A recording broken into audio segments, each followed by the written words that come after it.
તો ખંભાતના મેદપુર ગામે સ્વામિનારાયણ મંદિરમાં સોના ચાંદી અને રિયલ ડાયમંડના હિંડોળા આકર્ષણનું કેન્દ્ર બન્યા છે।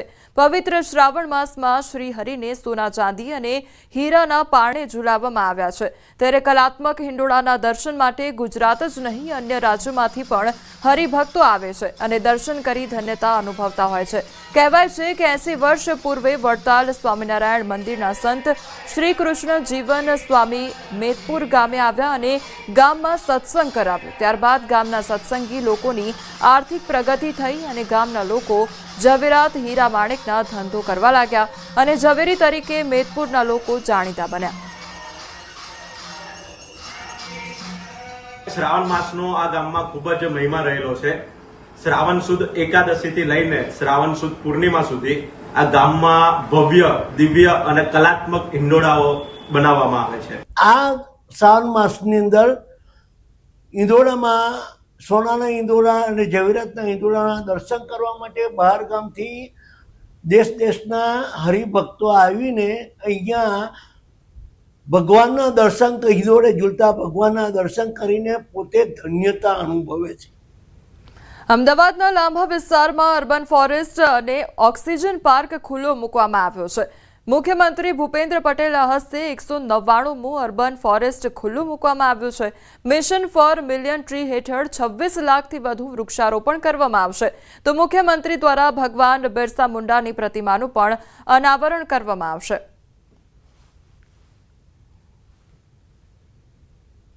સુરતના જોડવા ગામમાં આવેલ ગાર્ડન મિલના 100થી વધુ વર્કરો હડતાળ પર ઉતર્યા છે। મિલની અંદર જ વર્કરોએ પગાર મુદ્દે હડતાળ કરી। વર્કરોનો આક્ષેપ છે કે સમય મર્યાદા કરતાં વધુ કામ કરાવવામાં આવે છે અને પગારમાં ધાંધ્યાથી વર્કરો પરેશાન થઈ રહ્યા છે। મિલના ગેટ પર બેસીને વર્કરોએ હાય હાયના નારા લગાવ્યા। વર્કરોની આ હડતાળને પગલે પલસાણા પોલીસ ઘટનાસ્થળે પહોંચી મિલ પર નજર રાખી રહી છે।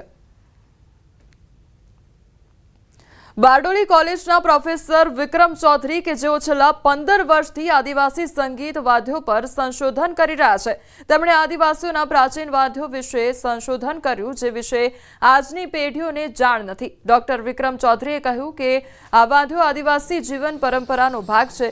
આદિવાસીઓના જન્મ મરણ લગ્ન દેવપૂજા આનંદ પ્રમોદ જેવા દરેક તહેવાર અને વ્યવહાર પ્રમાણે અલગ અલગ સંગીત વાદ્યો છે।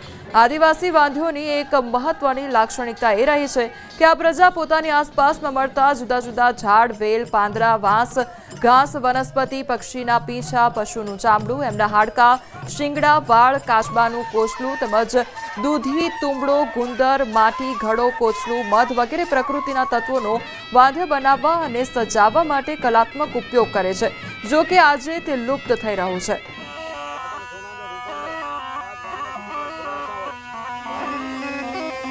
વર્તમાન સમયમાં કદાચ આપણે કલ્પના ન કરી શકીએ કે વિચારી ન શકીએ એવા પ્રકારનું પરંપરાગત જ્ઞાન આદિવાસી પાસે હતું અને છે। તો એવા જુદા જુદા વાદ્યો આદિવાસીઓએ આખા ભારતમાં પોતપોતાની અને આદિવાસીઓના વાદ્યોની વિશેષતા એ છે કે જે તે સમુદાયના પોતાના વાદ્યો છે।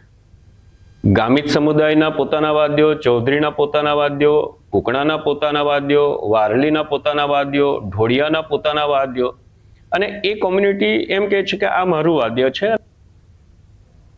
8 થી 10 સપ્ટેમ્બરમાં મળશે ચોમાસુ સત્ર। વિધાનસભાનું 3 દિવસનું ટૂંકું સત્ર મળશે ત્યારે સરકારી કામકાજ અને વિધેયકો રજૂ કરવામાં આવશે। પ્રથમ દિવસે શોક દર્શનનો ઉલ્લેખ કરવામાં આવશે।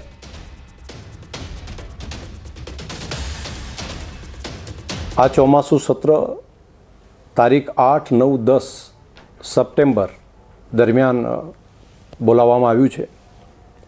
ગુજરાત વિધાનસભાએ જેની અંદર માન્ય ધારાસભ્યશ્રીઓ પ્રશ્નો પણ પૂછી શકે તે માટે આજથી કરી અને તારીખ 18, 19, 20 ઓગસ્ટ સુધી તેઓ પોતાના પ્રશ્નો ડાયરેક્ટ પણ નોટિસ આપી શકશે અને અહીંયા આવીને પ્રત્યક્ષ રીતે પણ દાખલ કરી શકશે।